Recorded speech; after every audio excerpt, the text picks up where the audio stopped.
Ever wondered why some startups barely pitch and still get oversubscribed and invested? Most founders are chasing capital when they should be attracting it.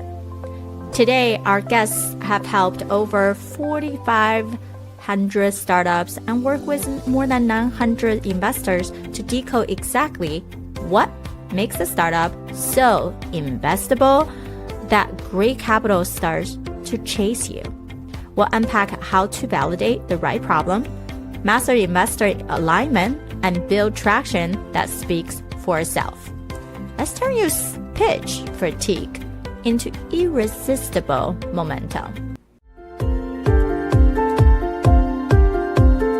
Welcome to Provider's Edge, the podcast that helps healthcare entrepreneurs and innovators break down barriers and control their business, life, and future with valuable action steps.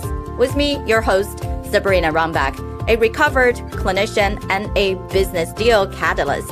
Let's rewrite the rules and create a positive social impact while increasing your profitability.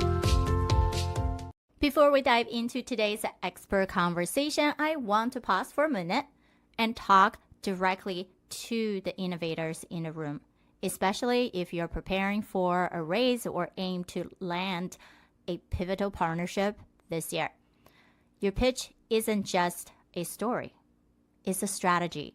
And if you're still guessing what investors or decision makers want to hear, you're already behind. That's exactly why we built Pitch to Yes. We don't just critique your pitch, we co-create it with you. You will walk away with a persuasion scorecard and a written pitch that turns attention into action. Apply at pitchtoyes.com. Now let's dive into today's conversation.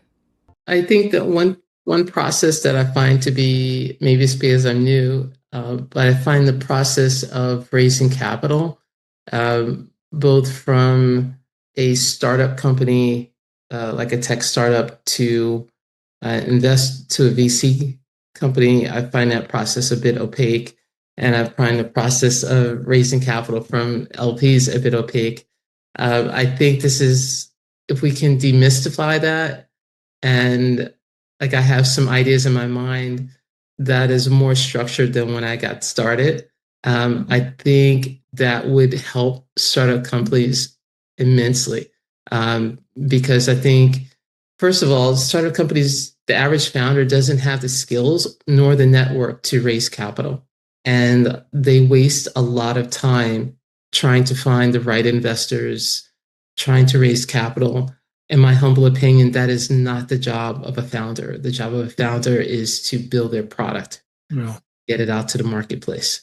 And it's the job of investors to basically provide cover and shepherd them through that process of making introductions to the right investors, making sure that their story is good. They have a compelling story to tell investors, make sure they have a compelling pitch deck, and guide them through that process. And I just really want to hear from other people what you think about this process and how we can provide more standardization to it, and how it can help founders.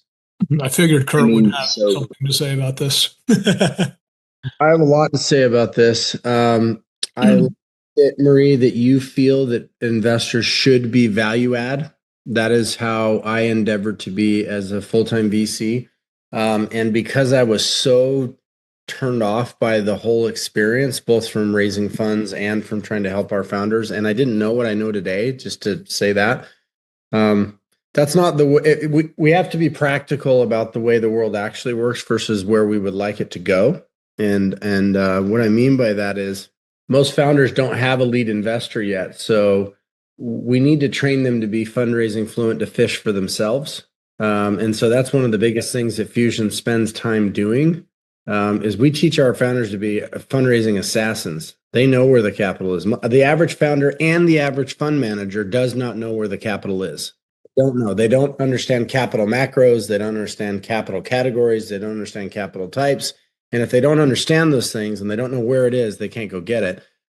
We often will share case studies of some of the biggest, startups and how they've gone on to raise. And normally what's happening is somebody, going back to Marie's point of how a value add investor should be involved, they're rigging the game for the founder to make sure that they're going to be successful, and they're pairing them up with different resources and relationships as time goes on. I'm sure everybody's got a lot of opinions on this. I don't want to, monopolize all the time, but this is something that I spend more of my time understanding than probably most other topics. There was many in the beginning of the discovery process when I started building my first fundraising platform. I'm on my third one now. I thought I was the dumb VC that nobody told how all this worked. I was tracking all the money flowing into venture. I started seeing a very interesting phenomenon 3 years ago. How is it possible that if the reported amount of money flowing into startups, which before that was 330 something billion a year, is dropping by 100 billion, we're starting to see that raise again every year. Why is it that the total amount of liquidity moving into startups is unchanged? Where is the delta? Where's the difference coming from? And I started realizing all the alternative sources that quietly backdoor capital. So we teach founders how to raise traditionally, and we teach them how to raise, alternatively as well. So there's a lot to unpack in all of those things. I don't disagree with anything that Marie said when it comes down to how things should be. And that's the reason why our entire North Star for everything I do, all the crazy stuff that we come up with, it's all about helping founders to become funders. And what does that look like? That's the reason I built a Venture Studios, because we can help founders get there quicker. The challenge is Venture Studios, if it's a pure Venture Studio model, can only serve, a dozen startups, not a lot really, unless it starts to become something that I don't really think is a venture studio. I also have an accelerator. I built an accelerator like fighting tooth and nail, guys. I didn't want to, but the reality is we're doing the work. We spend 80% of our time helping founders to get over the biggest thing that I learned from putting 900 investors together with. And these guys, we didn't have a list of investors that we called every single one of them. Can you guys imagine the time to verify and validate? Do you have money? Are you allocating right now? And then 4,500 startups. Here's what I learned, guys. Too long, didn't read.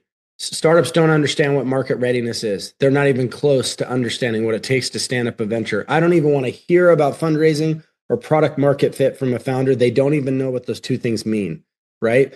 I want to hear that you have verified and validated before you've spent $50,000, and you only have a couple of months to do it. Now, if it's not the right problem to work on, go find another one. We'll support you in the next problem, but make sure you've got problem fit figured out first. Real quick, if you're a healthcare founder building in women's health, mental health, digital health, age tech, biotech, diagnostics, or longevity, we built Capital Engine for you. We don't just get you in the room, we make sure you're ready to own it. Our team vets the right investors and potential C-suite operators to help you validate products, run pilot trials, or scale your next revenue partner. Some founders get so much investor interest, they've asked us to slow it down. And whether it takes 2 months or 2 years, we stay with you until your raise is closed with expert advisors who've built and exited healthcare companies themselves. Apply now at Capital Engine VC and let's get to work. All right, let's get back to the second half of our show. The data, we're very data driven. My partner built a $500 million hedge fund prior to this, right? So he comes from the world of data. And so what the data shows is that product market fit is a non-starter conversation to have when you're pre-seed and seed. You usually don't get to true product market fit, which we can define as a business model that's ready to scale versus a problem that's ready to have a solution built for it and then potentially raised for. Is about 2 years. So you're really approaching Series A by the time you have true product market fit, if you have it at all. So there's a lot of misnomers out there, I think. And guys, what we found, sorry, I didn't quite say it, is that founders don't verify and validate. And so they go build stuff before they've even validated the problem. I'm from Utah, so maybe the culture is a little different, but Utah's a sales culture. That's the reason the founders freaking crush it. Right. They know they have to go sell something before they build it. Founders build something before they go sell it. And that's the problem. That's the big problem. So we spend all this time helping our founders do what we call the 100 challenge. If you're not willing to go talk to 100 clients, customers minimum, 500 is better, 1,000's even better. Don't even talk to us. You're not serious. Like, you go be a small business owner, which is awesome. There's nothing wrong with that. You probably make more money. You want to be a startup founder in today's day and age. The technology is moving so fast. You won't make it if you don't de-risk it. So now, when it comes to liquidity pools, for those of you guys raising new funds, as I've raised funds before, and I talk to groups that do it constantly all day long, the good news is LPs are starting to look more directly at who they can work with, because the current places they've been investing their money hasn't been working out super great. When it comes to family offices, they're also increasingly wanting to get more into venture. There's two groups: the baby boomers, who built their company very slowly over 30, 40, 50 years and have now exited. They're a little different. They're more likely to give you guys money than to go do it on their own. The next generation, like myself, the millennials, they want to build this stuff inside their family office, because they know they've got a longer time in market, to be doing this stuff. They're not as likely to hand money to a fund manager. They're more likely to say, I need it, or they're partner maybe with you guys to launch a fund of some kind, right? And the family office world is all over the place. People like talk about it like it's like one monolithic thing, but it's like, okay, how many of these founders are wildcats? All of them. So why would they all be the same? They're all completely different. So yeah, a lot to say on this. We have tons of data to share with you guys on this. We're constantly harvesting data. We built our own machine for that, so that we can show the founders that capital is unlimited. It's absolutely unlimited. And great capital chases really good deals. So we try to get founders to understand they need to have something that's worthy of being chased in the first place.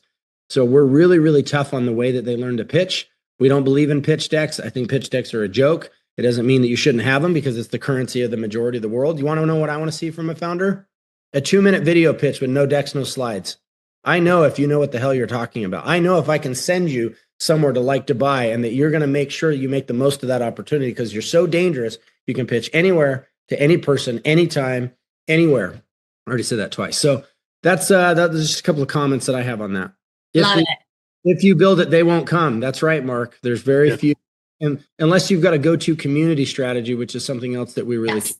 I've seen it again and again, working over like several startups. That article was an MIT Sloan review. I remember reading it, like God knows, in like the early 90s when I was working for IBM, and just like again and again, people just kind of create stuff. And yeah, you're so right, Kurt, that and this is kind of what I've done for startups is, you got to get out there and just really talk to everybody, interview, like kind of stuff we did at Gartner, go to market, interview, questions, interrogate the market we would use, find out if people really care about it, that you've got something unique to bring, get them as sponsors. What would it take for a proof of concept, and and just kind of make sure you're building to real customer needs.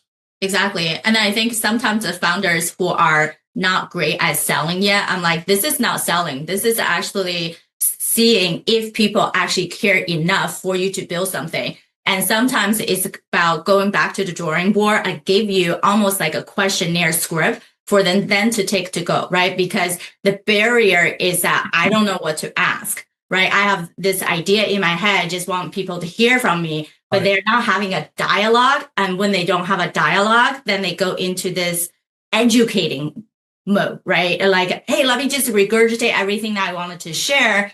Tell me feedback. That's not helpful. You should be like interviewing, right? Just like hey, what are you been working on? What's the challenges? I see this is what you're doing. Is this really the gap, right? Not having those dialogue is so killer.